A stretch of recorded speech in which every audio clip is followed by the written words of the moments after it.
भैरवीचा phone आला होता. तिचं म्हणणं आहे की ताराचा शो कदाचित रद्द करावा लागेल, कारण ताराचं मला काही कळतच नाही. कधी हो म्हणते गायला, कधी नाही म्हणते. तिच्या या अशा वागण्यामुळे ना भैरवी सुद्धा खूप चिडली आहे तिच्यावर. सावलीने पण हेच सांगितलं मला. सावलीला पण टेन्शन आलंय. नाही, पण काही झालं तरी आपल्याला ताराला गाण्यासाठी तयार हे करावंच लागेल. मला पण हेच वाटतंय बाबा. मला वाटतं आपण असं करूया, आपण जाऊन त्या फिल्मच्या प्रोड्युसरशीच बोलूया ना. नको नको बाबा, उगाच. म्हणजे बोलायला काही नाही, पण जर चुकीचा परिणाम झाला ना तर तो प्रोड्युसर कदाचित तिला फिल्मवरून काढून पण टाकेल. एक्झॅक्टली, मला सुद्धा असंच वाटतंय. आणि आपण जर का असं केलं ना तर ती आपल्याला कधीच माफ नाही करणार. पण काहीतरी सुवर्ण मध्य हा काढायलाच पाहिजे आपल्याला. मी एक काम करते, मी जाऊन बोलते तिच्याशी. आले.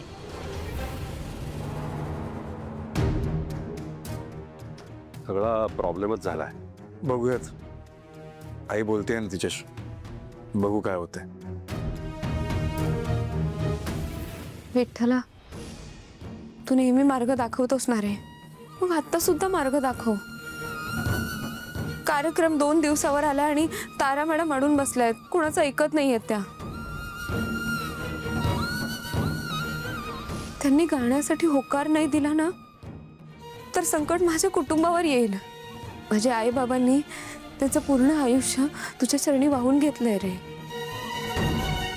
त्यांच्यावर कोणतंही संकट येऊ देऊ नकोस. मला वाटलंच होतं तू इथे असशील. काय म्हणतोय विठ्ठल? तो काहीच बोलत नाही. तो न बोलता भक्तांची मदत करतो. मग आता ह्या भक्ताने विठ्ठलाकडे काय मागितलंय? त्याला मार्ग दाखवायला सांगते मी. एक मार्ग आहे. काय? जगन्नाथजींना जाऊन भेट. त्यांच्या बऱ्याच ओळखी आहेत. त्यांना इथे काय घडले ते सविस्तर सांग, ते तुला मदत करतील. अरे हो, माझ्या लक्षातच आलं नाही. तुम्ही अगदी बरोबर बोलताय. अगं विठ्ठलानेच पाठवलं मला तुझी मदत करायला. अच्छा, म्हणजे माझा विठुराया तुमच्याशी पण बोलतो का? माझा विठुराया तुमच्याशी पण बोलायला लागला म्हणजे तुझा आणि माझा विठुराया काय वेगळा आहे? नाही, तुम्ही अगदी बरोबर बोलताय. मी आत्ताच जगन्नाथजींना जाऊन भेटते. जा. येते.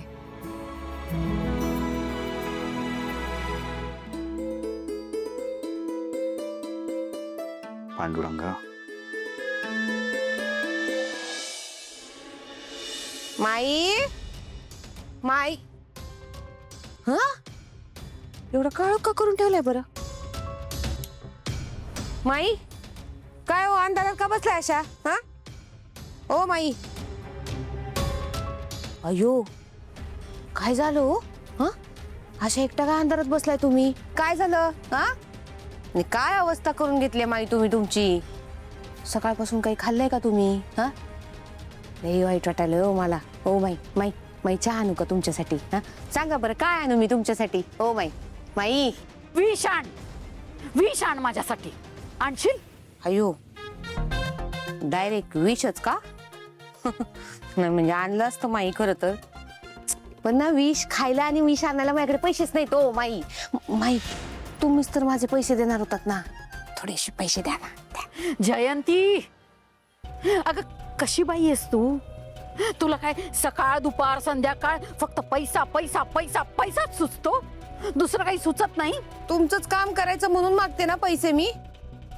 पैसे नाही मिळाले तर विष कसं आणणार मी? हा बास जयंती, बास. अगं वेळ काय, प्रसंग काय, आपल्या पुढे अडचणी काय, जरा याचा तरी विचार करशील? हा माझी चेष्टा करतेस तू? मूर्ख आहेस का? नाही नाही, म्हणजे लोक म्हणतात खरं मला तसं, पण मी कुणाचं ऐकत नाही. माहितीये का? तुम्हाला माहितीये लय हुशार आहे मी बरं का.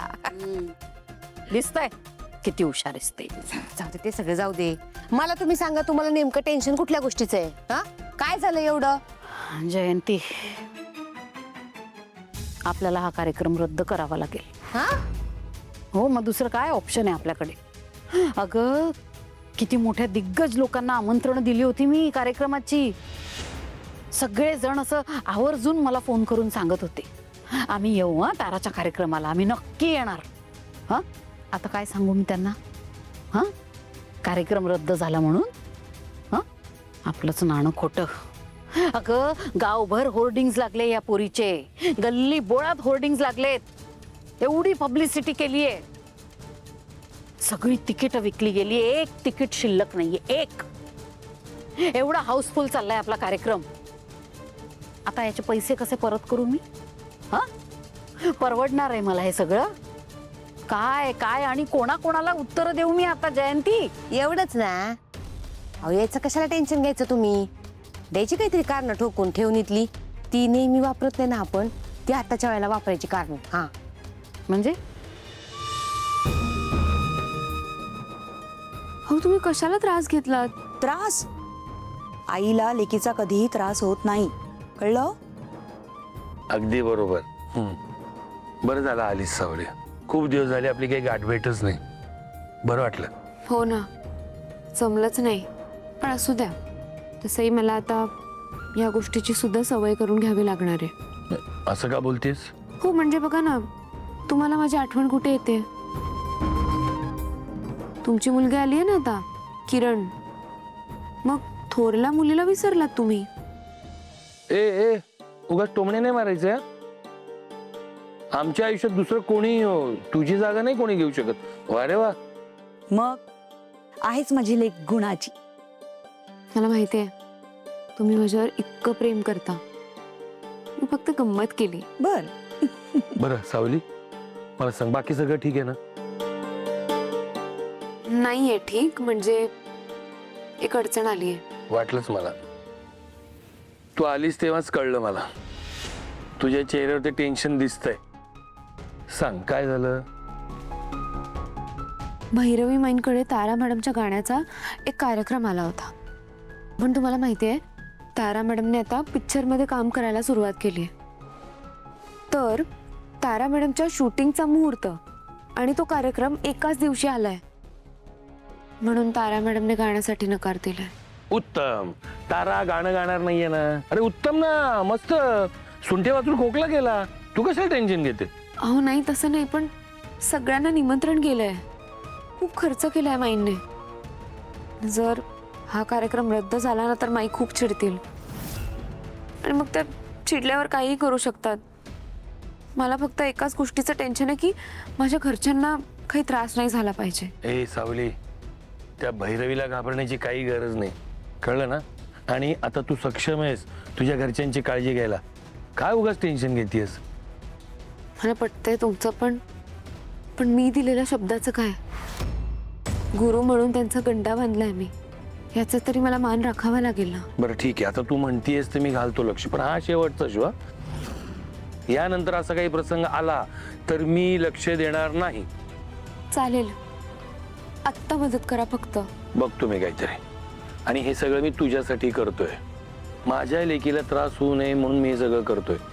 नाही तर त्या भैरवी वजेला मदत करायची माझी इच्छा नाही. थँक्यू. येते मी. सावकाश जा आणि निश्चिंत राहा. मी आहे.